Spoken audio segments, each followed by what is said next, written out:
네, 여러분 반갑습니다. 해피바이러스입니다. 오늘은 그 정토 책 읽은 것 중에서 또 월간 정토 중에서 한 꼭지 읽어드리겠습니다. 명상 수련 소감문이라는 꼭지고요.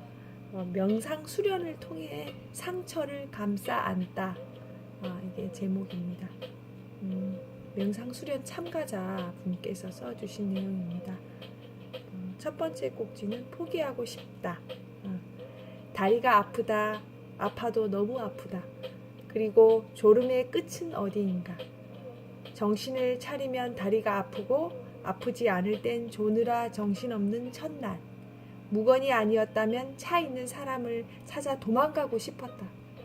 그런데 무건이다 보니 차 있는 사람을 찾을 수가 없어 도망갈 수 없었다. 어찌나 배는 고프고 다리 어깨 허리가 아프던지 진통제를 먹어도 소용없었다. 이틀째 저녁엔 소리를 버럭 지르고 싶었다. 그러나 신기하게도 아무도 소리 지르는 사람이 없었다. 조금만 참자. 누군가 포기하고 나가면 따라 나가야겠다. 마음을 먹었지만 나가는 사람은 한 명도 없었다. 절망스럽다. 스님이 3일이 최대의 고비이니 그 고비만 넘기면 괜찮다는 말에 희망을 품고 견딘 3일째 역시나 고통이 온몸을 감쌌다. 처인법당에서 명상을 권했던 보살님 얼굴이 떠올랐다. 본인이 명상 수련 갔다가 힘들었으니 똑같이 당해보라고 권했나 하는 생각에 순진해서 내가 당했어를 속으로 외치며 억울한 마음이 들었다. 지금 포기하고 가면 아들과 남편에게 뭐라고 말해야 할지 답답했다. 두 번째 꼭지, 긴장감 속에서 살았음을 알아차림. 친정 아버지가 돌아가신 지 채 한 달도 안 된 시기라 마음의 공허함을 명상 수련을 통해 해결하고 오겠다며 큰 소리치고 설 연휴에 이곳 명상 수련원을 찾았기에 포기하고 집으로 돌아갈 수가 없었다. 저녁에 코골며 자는 수련생 때문에 잠이 오지 않아 뒤척이고 양들을 열심히 세워도 잠이 오지 않았다. 평소엔 레드선 하면 바로 자는 내가 명상을 통해 감각이 살아 꿈틀거리니 쉽사리 잠이 오지 않았다. 그러면서 나를 돌아보았다. 공양 시간에 제일 큰 감자를 고르기 위해 눈을 크게 뜨는 나를 보며 먹는 것에 심하게 집착하는 것을 알게 되었고 남편에게 소금에 절인 배추처럼 납작 엎드리지 못하고 엎드렸다가 살짝 고개 들고 때론 고개를 쳐들기까지 하는 내 모습이 보였다.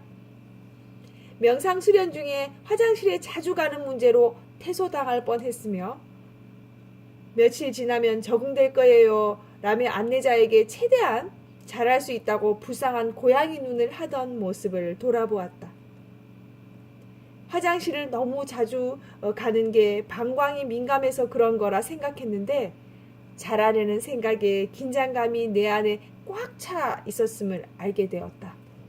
명상 수련 중 내가 얼마나 긴장하고 살고 있었는지 절실히 느끼며 그 뿌리를 찾아보기로 했다. 엄마가 나를 임신했을 때 아버지는 늘 술에 취해 물건을 부수고 욕을 하며 자주 주변 사람들과 싸우거나 술을 마시고 오토바이를 운전하다 사고 나는 일이 허다했다. 내 위로 넷이나 되는 언니 오빠가 있었으니 두 분은 늘 가정 형편 때문에 전쟁을 치러야 했을 터였다. 사실 전쟁은 늘 일방적으로 아버지가 엄마에게 소리 지르고 부수는 거로 끝났다. 엄마는 늘 아버지 행동 때문에 불안에 떨 수밖에 없었겠다. 나는 엄마 뱃속에 있을 때부터 긴장감에 떨고 있었겠구나.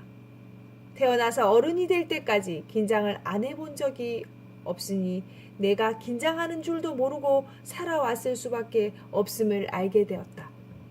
내가 왜 이렇게 긴장감에서 벗어나지 못하는지 명상을 통해 뿌리를 알게 되어 마음이 조금 편안해짐을 느꼈다. 지금까지 왜 이렇게 힘든지 모르다가 원인을 알게 되었으니 고칠 수 있을 것 같다는 희망이 생겼다. 언니 셋이 모두 나와 비슷한 증상을 보이는데 언니들에게도 희망의 씨앗을 심어줄 수 있겠다는 생각이 들었다. 엄마와 아버지의 갈등으로 태중에서부터 긴장감을 느끼게 되었고 그것이 지금까지 계속되어 결국은 그 씨앗이 두 아들에게도 전이되었다는 것을 알게 되었다. 이것이 연기법과 연관된다는 생각이 들었다. 40년 넘게 긴장하면서도 긴장하고 사는지도 모르는 엄마의 무지함이 두 아들에게 얼마나 큰 고통이었을까 하는 생각에 눈물이 하염없이 흘렀다. 세 번째 꼭지, 호흡을 느끼며 미움이 이해로 읽어드리겠습니다. 사흘째 호흡이 조금씩 느껴진다. 처음엔 내가 숨을 쉬는 건지 내가 만들어 쉬는 건지 도통 알기 힘들었는데 드디어 호흡이 느껴졌다. 스님의 법문을 통해 포기하지 말고 꾸준히 해보라는 독려에 힘입어 나는 더디게 내 호흡을 찾아갈 수 있었다.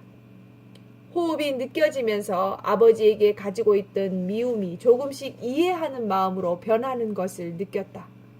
내가 얼마나 힘든 청소년기를 말없이 보내야 했는지, 살기 싫고 죽고 싶었던 그 순간을 얼마나 숨죽여 보내야 했는지 여기에서 생각이 끝나지 않고 아버지의 외로움이 느껴졌다. 본인의 말을 들어주지 않는 가족과 아버지도 할아버지에게 사랑받지 못해 외로워했음을, 일하다 사고로 한쪽 다리에는 철심을 받고 평생을 살아야 했던 아버지, 아픈 몸으로도 자녀들 학교 보내려고 힘든 일도 마다하지 않았던 부지런한 아버지의 모습이 있는 그대로 내게 다가왔다. 아버지도 외롭고 힘든 보통 남자였구나. 명상수련을 하면서 금식 중에도 꾸준히 사랑으로 법문을 해주시는 스님의 모습에 감동을 하였다. 내 숨도 하나 못 느끼며 아등바등 살았던 헛개비인 내가 이젠 호흡도 느끼고 온전한 나만의 시간을 갖게 되어 기쁘다. 늘 더디지만 중간에 포기하지 않고 끝까지 해낸 나 자신을 칭찬한다. 공부가 전부인 줄 알았던 내가 이젠 사랑의 눈빛으로 아들들을 바라볼 수 있음에 나를 칭찬한다. 내가 태어나서 숨 쉴 수 있음에 엄마 아버지께 진심으로 감사하다. 명상수련을 통해 내 깊은 상처와 대면하는 시간을 가졌다. 다음에도 참여해서 다시 한번 나와 대면하며 또 다른 상처를 감사하는 기회를 나에게 선물해 주고 싶다. 수련원을 나가려니 발걸음이 가볍다. 공기도 상쾌하다. 산을 보니 가슴이 뻥 뚫린 듯 시원하다.